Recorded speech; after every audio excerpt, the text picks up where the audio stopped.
Welcome to the Weekly Reference. I'm Mark. I love movies. Let's talk about them. Each week, I'm going to choose 3 topics I'm interested in, and I'll try not to waste your time. You can listen and watch on YouTube, or you can listen to it as a podcast. Just look up the Movie Reference wherever you listen to your podcasts. On this week's episode, I want to talk about Marvel's newest release date, a possible release date for the Odyssey teaser, and Batman Begins turns 20 years old this week. So let's get into it. And one more thing, Jaws turned 50 years old this week, and that movie is just incredible. If you haven't seen Jaws, check it out. Variety has reported that Marvel Studios has secured a December 15th, 2028 release date. It's on the calendar. They put a pin in it. It could be tentative. It could be pushed back. Whatever the case may be, they have this kind of golden goose of a date. And the reason why December is so important for studios is that it is a big money-making month. You do make a lot of money, especially because the kids are going off on break. Not only that, a lot of families are coming to each other's houses and want to, take a break from being at home and want to go out and see a movie. There's a lot of money-making possibilities when you release in December. It's a great position to be in. And that's partly the reason why, I'm sure part of the reason why Avengers Doomsday is coming out December 2026 and Secret Wars is coming out December 2027, which we talked about a couple of weeks ago. It's a nice place to be. And Disney doesn't play with the December release time frame because I feel like they always try to put something grand out there, right? I think when did Avatar: The Way of Water came out? I feel like it's 2 years ago now. Maybe it's 3. I don't remember now. But it came out in December time frame. Star Wars: The Force Awakens also came out in December. Rogue One came out in December. And all those movies have made billions of dollars. Some of them at $2 billion, right? And so it's a great position to be in. You look at Warner Brothers with Aquaman. They made $1 billion when they released in December. So there's a lot of money-making possibility, and and if it's a good movie, it will have legs, and it will lead into January and continue that word of mouth throughout the next year. And so it's just a great position to be in. And so Variety also says that there's 4 other dates kind of slated. We don't know what any of these movies are. We got February, May, November, and now December. And so I had no idea. These are untitled Marvel projects. They're could be moved, like I said earlier. It could be shifted. They might not stick to all 4. But December is something that's just like, okay, what is this? If you're already putting 2 Avengers movies in 2 consecutive years in December, then what could this be? It can't be a 3rd Avengers movie, can it? No, it's too soon. It's too soon. Who knows? And so there's a lot of things that it could be, right? Variety, we all know Variety included that, Blade's being worked on. Doesn't really seem like it jives with December. And then there's the Fantastic Four sequel possibility, which was just dropped in that article that, there could be a sequel to Fantastic Four. Never thought about that yet. And I don't think Marvel's thought about it yet. Or maybe they have thought about it because they've been working on the first one for a couple of years. So maybe whatever happens in Doomsday or Secret Wars leads into a Fantastic Four sequel. But I don't know if they're ready to pull that plug yet because they don't know what's going to happen with the reception of Fantastic Four that's coming out this year.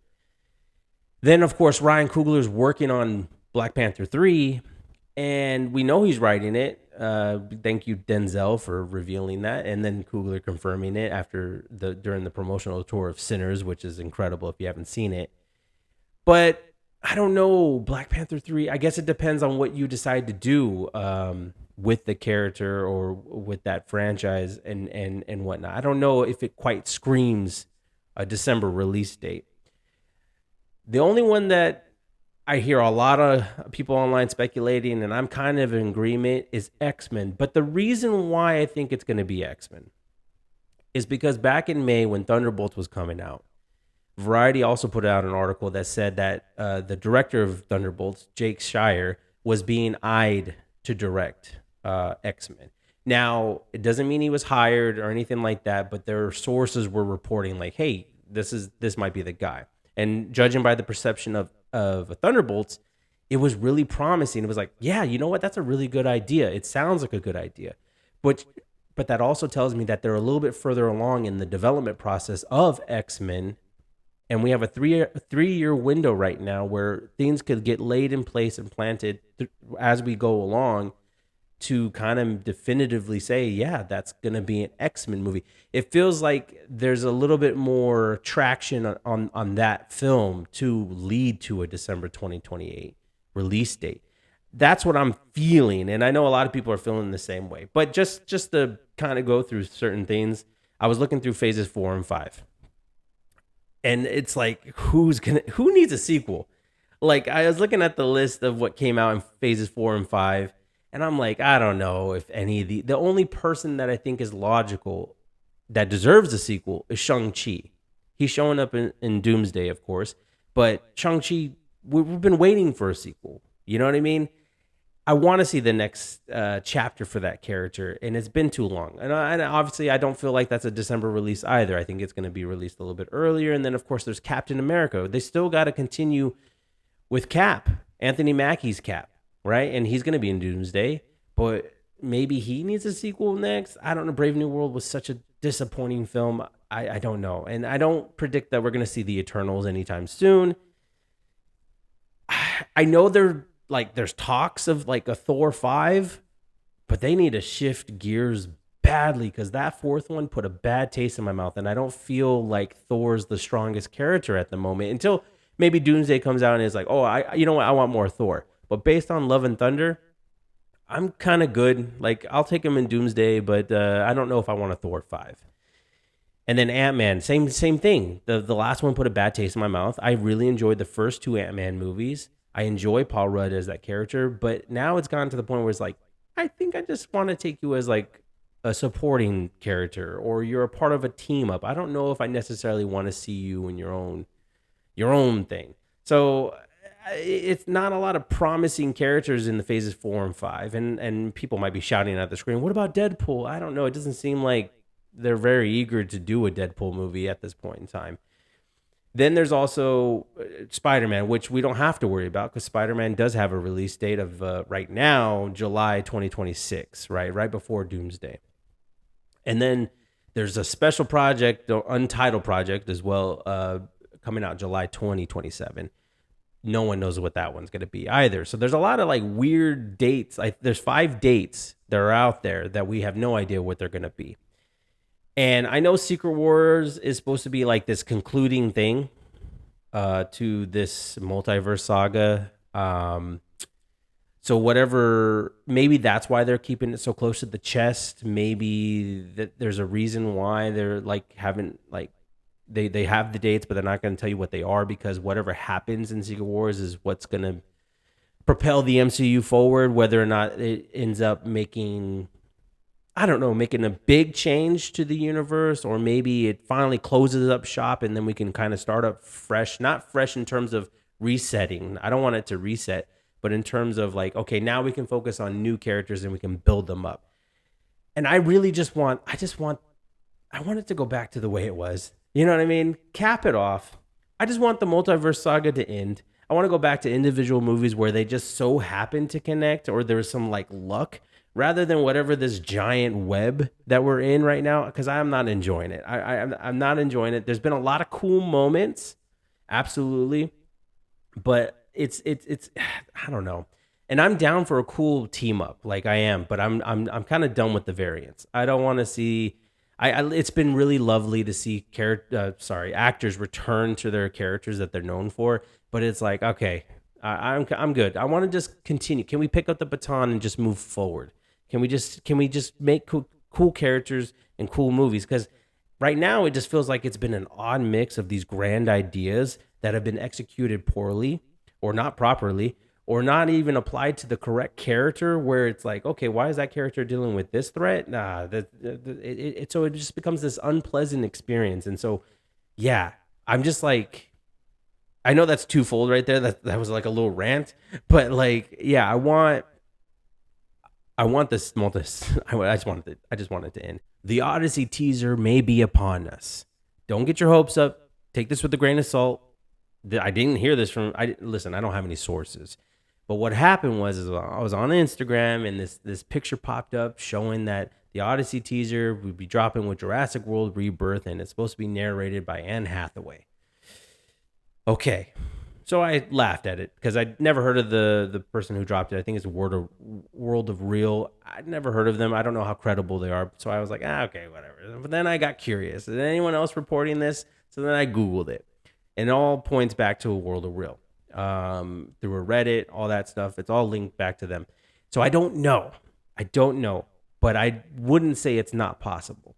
It's for sure possible because I did some research after that. I had to. I went back and I cross-referenced teaser trailers and movies that they released with, and in particular, Christopher Nolan. So I looked at his partnership with Warner Brothers because he had a working relationship with them for a good amount of time. And I looked back and I saw that, Dunkirk, that one released with Suicide Squad, the one with Will Smith. They were a year apart. Then there's The Dark Knight Rises. That teaser released with Harry Potter and the Deathly Hallows Part 2. And then Interstellar released with Man of Steel. And that one was a little bit bigger of a gap. That was like a year and 5 months. But at any rate, that's a good jumping off point. So then I got even more curious. All right, where did The Dark Knight release with? Well, that one released with Transformers. I was like, okay, so that's just maybe Transformers was the biggest movie that year or that summer. And they were like, okay, or there's going to get a lot of eyes. Let's put this one with it. And that's a different studio because Warner Brothers produced The Dark Knight and then Paramount did Transformers. And then another outlier was Tenet, still under Warner Brothers umbrella. And then you had that one premiered with Hobbs and Shaw, which is a Universal Pictures film.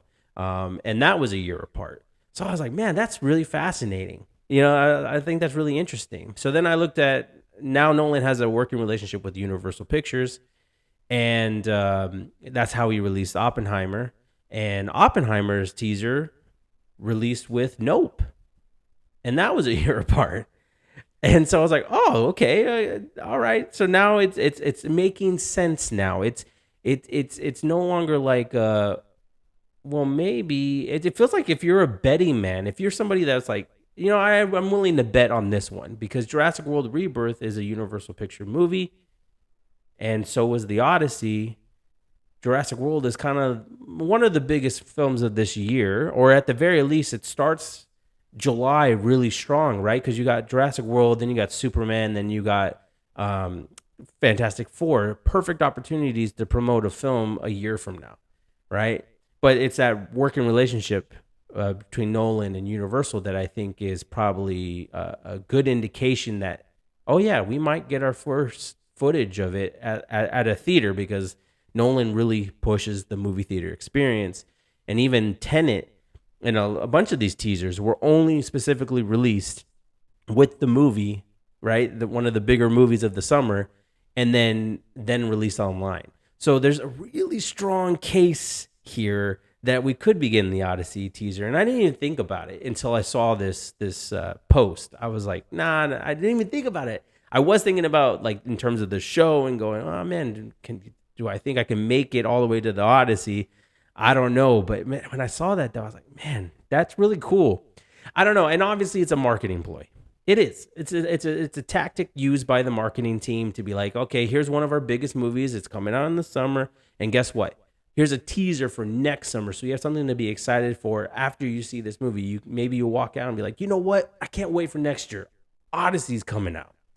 That looks so cool. And especially for people who are not in the movie space, they might not even know Nolan's working on a new project. They may love Oppenheimer. No idea that he's working on his next project.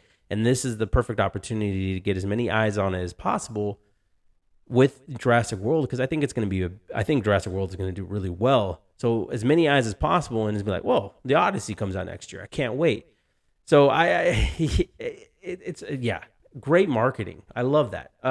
Whether it happens or not, I won't know. I won't know until I go see Jurassic World, or until somebody reports it. You know what I mean? But yeah, man, Nolan. At this point in time, he's just my favorite director. I'm always excited for anything that he's a part of because I feel like he's just putting his heart and soul into it. And there's a lot of other directors that I have on that pedestal, but Nolan he's number one to me. And so I can't wait to see what he does with Odyssey. If a teaser does come out, I'm going to be really excited because I have something tangible beyond the set photos that I tried to avoid because I don't want anything spoiled. Matt Damon's abs, and all that stuff. But yeah, I don't know. But it is interesting at the very least, whether or not it actually happens. It would be really cool if it does. You want to feel old? Batman Begins turns 20 years old this week. Came out June 15th, 2005. I was 15 years old. I was just about to go into high school. Like, that's so crazy. So on Instagram, I had asked a few questions. I think I posed a question of hey, what do you want to talk? What do you want me to talk about this week on the episode? And anybody that answered, I responded to. But there was one in particular that they asked me, where were you when Batman Begins came out? And so I was like, oh, I'm going to use that for my third topic because I love talking about Batman Begins. And I would love to tell you about my time frame. So Batman Begins, I remember when the teaser dropped. It was, and I saw it first on Coming Attractions on E. I don't know if you guys remember that show or if you ever heard of it, but it used to be my favorite show on E, Coming Attractions, because they would premiere trailers and there was a host and everything like that. And honestly, at that age, I mean, still to this day, I would love to host a show that just talks about movie trailers. Like, if you want to hire me to talk about movie trailers and premiere them and all that stuff, I would love to do that. And so I was like, so I didn't know there was a Batman movie being made because at that time frame, there hadn't been a Batman movie. There had been animated series for sure. And I was a big Batman fan growing up. I mean, Michael Keaton, Val Kilmer, Kevin Conroy. I love the animated series. And then Batman Beyond, of course. And then Batman and Robin always had this special place in my heart because I love Batman. And then Arnold Schwarzenegger was in the movie. And I was a huge fan of his growing up because of my dad. And so it was this movie that to me, at that young age of 7 or 8, it was a perfect Batman film. My mentality has changed on it. There's actually a really fun episode that my sister and I did reviewing Batman and Robin. Way back in season 1 of the Movie Reference. And that was a lot of fun, a lot of cool stuff. It's very punny. And the movie does not hold up. But that's what I had. That was the launch pad that I had. And so when I saw this teaser, I just whoa, what is this? You know what I mean? I didn't expect to see some of the images, and I didn't know who the actor was. I didn't know who the director was.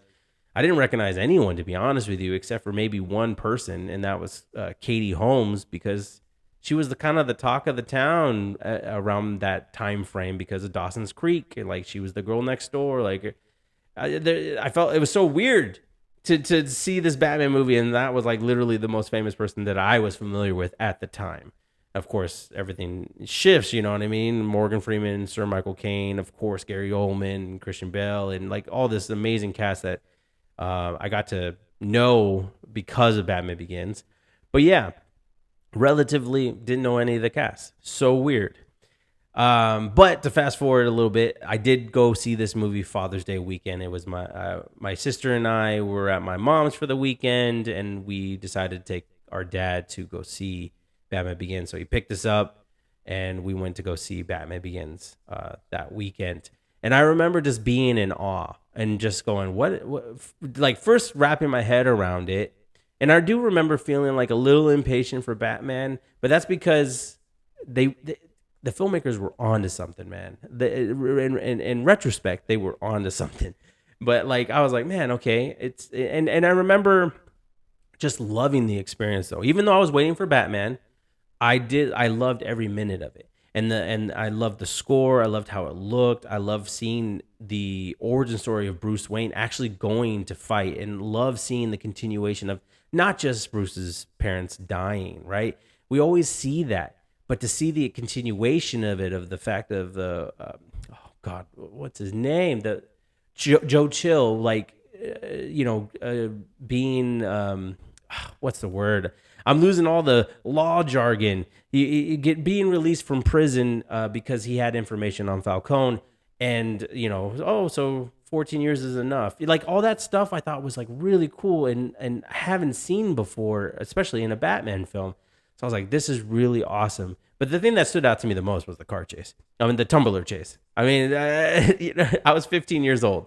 You know what I mean? So when I left that movie, I said, man, that tumbler chase was so sick. Like it's so awesome.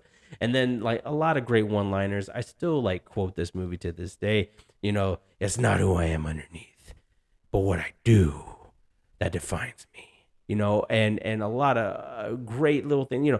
The TikTok is blowing up with the whole "and you'll never have to" moment at the end of the film, and it's like this weird, like this just unexpected. I don't want to say weird, unexpected movie that when it came, it like completely reinvigorated the character of Batman and had us see him in the light that we should be seeing in him, and not in a campy light, in a more serious tone, a darker tone, but also have these moments of levity mixed in this real world epic. Like Christopher Nolan really stressed the real world, the realness of it, the utilization of everything that Batman or Bruce Wayne has access to make it logical. Sure, he has a Batmobile, but he's going to get he's like all these things, like we're going to justify the tumbler. What was the tumbler used? It was used for a bridge, to fix, and the belt and the cape.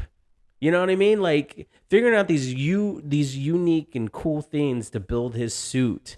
The suit that cave, his intention is to use it for cave diving, but like all the reasons to get the suit built and made was so awesome and interesting. I loved it, and the thing that they succeeded the most, obviously, was making us care about Bruce Wayne.